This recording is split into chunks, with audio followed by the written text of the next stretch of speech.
Hello everyone, and welcome to another special preview lore tour from my footage recorded at the London Shadowbringers Media Tour earlier in May. I'm Ethys, and today I have the great privilege of being your guide. Please note that this is of course development footage subject to change, and that as a result the zone is devoid of quests, NPC dialogue, and other key features that will give us more lore information at launch than we have access to right now. This is, of course, the region of Lakeland, the geographic equivalent to Mordona in Eorzea, in the shadow of the Crystal Tower to the east.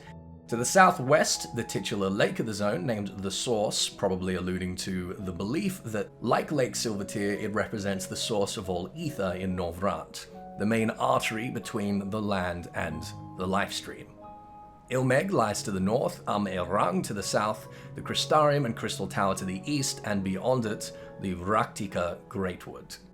We're going to find in this zone ruins of places that seem to have once been temples for the worship of light and darkness, evidence of a strong historical elven presence, and military installations that may have belonged to them and or the Ronkan Empire, which controlled much of Norvrant some millennia ago.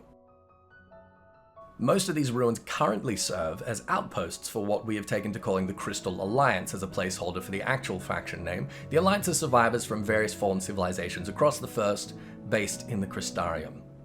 Before the E3 trailer, we had assumed that this faction had only appeared within the past few years, after the Flood of Light began to consume their world and Albert and company traveled to Eorzea as Elidibus's Warriors of Darkness. We now understand that the past 2 years or so we have spent on the Source have equated to a century of Novrantian time, or at least that we in the Scions traveling to the First have been simultaneously propelled this far forward in their timeline.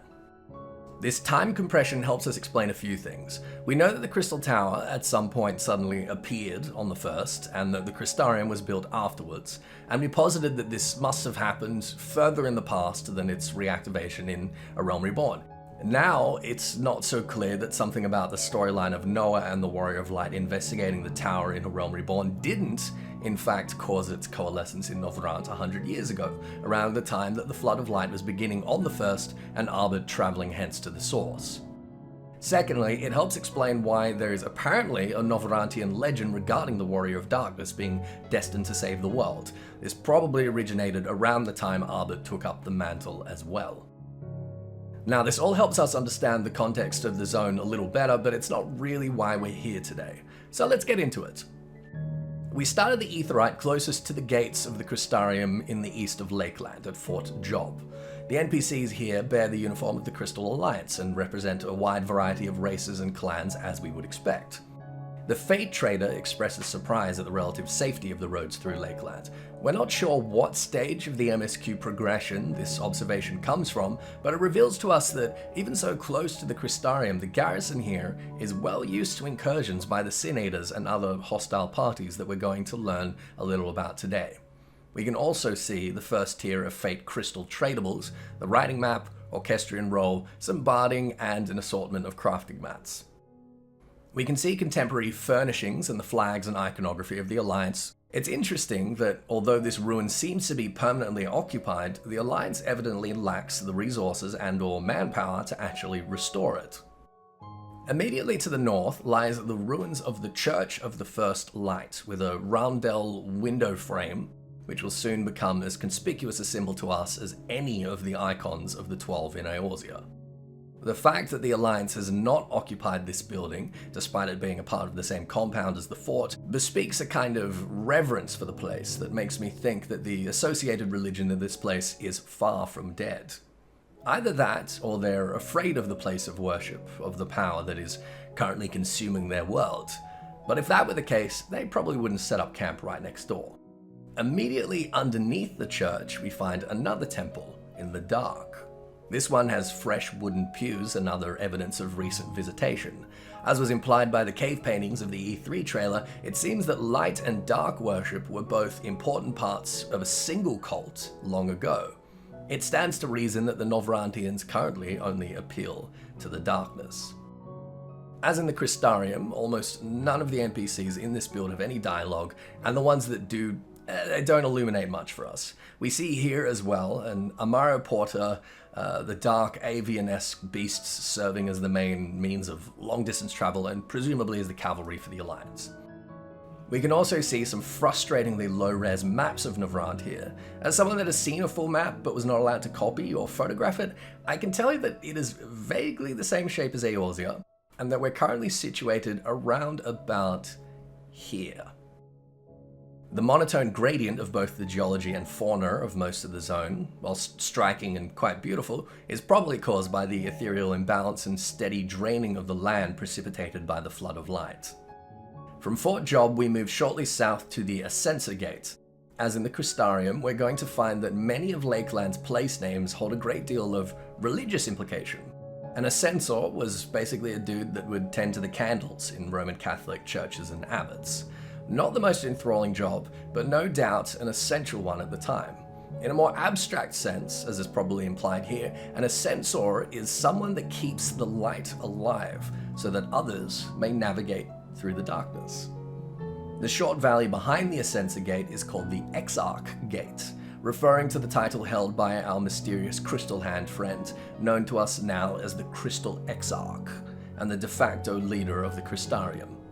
Westward, we move into the Forest of the Lost Shepherd, which will no doubt be a name from local folklore not unlike the 80 Sins of Sasimo in Thanalan. Although the trees are sparse and geography striking enough that it is hard to imagine getting lost in here. The main residents are seedkin and lake vipers, reminiscent of those found around the shores of Silvertier. Although we can learn a little about them from nearby fates, they don't seem to be particularly unique to Navrant. If we travel beyond the forest to the southwest of the zone, we approach the thirstless shore of the source. Sitting in the water, a distance away, is a very conspicuously shaped island that can't be reached, and that gives off a vaguely Alexandrian vibe. I can't help but wonder if Lakeland doesn't have its own sleeping guardian like Midgard Zorma in Mordona. The bed of the lake doesn't avail us much more information. I'm sure there'll be gathering nodes down here, though. A small fishing village with the depressing name of Sullen spreads across 3 islands and a small peninsula extending from the southern thirstless shore, with similarly strange names: Weed, Brick, Knot, and Lap. At a cursory examination, I have to admit I have no idea what these names could mean. If you have any theories, I'd love to hear them. The western edge of the shore appears to be controlled by a faction of elven renegades named Nightshade, particularly the ruins of Mortal Irons, although I realize now that I failed to get a closer look at the Hour of Certain Durance nearby. Back in the middle of the forest, we find Radiska's Round, another ruin of what appears to have been a watchtower and waypoint between the major fortresses of the region. This too is now home to a permanent Alliance installation and Amaro Rookery. Shortly northwest, another ruined compound nefariously and tellingly named Wolves of Shadow, which serves as residence to a pack of gnolls. Gnolls are a contemporary fantasy allusion to the were-hyenas of various North African folklore traditions, cannibalistic men that could transform into hyenas, or magical hyenas that could disguise themselves as men. Anthropologists have posited that the superstition arose from the proclivity of hyenas to unearth and consume buried human corpses. We get some local context for these creatures from a nearby fate. In Navrant, the Gnoll seems to be similar to the Nightkin, spoken races transformed through some ancient pact, in this case with the Shadowkeeper, perhaps an ancient warrior of darkness. Lagahu here at least was once an elf. In the extreme west of the zone, where the lilac finally gives way to faded green, the imposing Hostile Imperative, the one structure in Lakeland that has actually been restored and maintained beyond a few scraps of scaffolding. There's a few reasons we can imagine why. First, it's the furthest outpost from the Crystarium in the zone and would subsequently serve as the forward bastion against Sin Eater incursions from the west. The name Ostal brings to mind the Bavarian district of Ostalgäu, famous for its imposing castles. Ost is of course the German word for east, so this place is the Eastern Imperative, the most imperative or crucial bastion shielding the East from the flood of light. It also seems to perform a similar function to Ishgard's Dicasterial Observatorium in central Kurthus. A giant rotary telescope scans the horizon, ever ready to sound the alarm for incoming threats. Naturally, there's more Amaro here, tended by the curiously fur-laden Amaljar. Over a mountain to the north of the Imperative, we find a small green grove with what appears to be a logging camp named Hare Among Giants. Probably another name from local folklore, perhaps some kind of David and Goliath allusion. Nearby, 3 weathered gravestones, which I can't help but imagine will have some narrative potency. Further north still, a glimmer of leisure we probably did not expect to find in Lakeland, the hot springs of Clearmelt, evocative of Camp Bronze Lake on Vilbrand. The openness of this place and the lack of military presence beyond a pair of small skirting watchtowers would imply that this northwest corner of Lakeland remains unmolested by the Sin Eaters, in the shadow of the mountains, and buffered by Ilmeg to the immediate north. Perhaps that's why this pocket of the region is named Weathering. No doubt, like Bronze Lake, this place must offer some welcome reprieve to weary and injured Alliance soldiers. This short green valley is also home to a herd of Chiliad Kama, flightless cousins of the Amaro. Chiliad is a Middle English synonym for a millennium, or a grouping of 1,000. The Chiliad is the name of the eastern extremity of Lakeland, moving back towards the Crystarium. What the name refers to is honestly anyone's guess. The Kama is a camel-llama hybrid, consolidating the comparisons that have been made of the Amaro to some kind of strange camel-raven-dragon chimera. Incidentally, we also find a B rank here named La Velue, a reference to La Velue or Peluda from French myth, a hairy chimerical monster that was said to have been denied boarding onto Noah's Ark, only to have found shelter in a cave by a river and awoken after many years to prey upon the surrounding land. It solidifies the French and probably, therefore, the Elvish influence on the region. A fortified gate to the southern edge of Weathering, named the Stay, shows some evidence of recent occupation, but is curiously void of Alliance soldiers or banners. This may be the site of one of the Sin Eater attacks we've seen in the launch trailer. Following the edge of the northern mountains, we meet a small plateau with a Hellenic shrine in Violet Witness. From here, the ruined foundation of a bridge that once stretched across to the larger plateau to the south and the grand fortress of Laxen Loft. The Loft itself was no doubt once the seat of the Ronkins in this region, or of whatever ancient Elvish kingdom once ruled Lakeland. It is remarkably well preserved. It's probably the greatest tactical position in the region, with unbroken battlements and barbican, an immense inner bailey, and a grand imposing keep.